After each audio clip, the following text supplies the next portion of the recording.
Namna ya kutumia hili tunda, yaani tunda beetroot. Unachukua tunda kama hili, unaliosha vizuri, halafu unakata kipande namna hii. Unavikata vipande namna hii. Ipo kama hivi. Zeni unakata tena. Inakuwa hivi. Unakata vipande vidogo vidogo, unaweka kwenye blend. Unachukua na carrot pia unakata vipande vidogo vidogo, unaweka kwenye blender, kisha una blend hiyo juisi.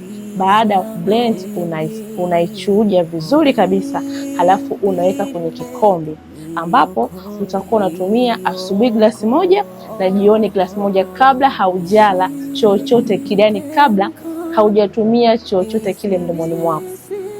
Chukua juisi yako, blend vizuri, kunywa kila siku asubuhi na jioni. Hii itakusaidia sana katika afya ya uzazi kwa mwanaume. Nadhani umenielewa. Share hii video kwa watu wengine pia waweze kujifunza.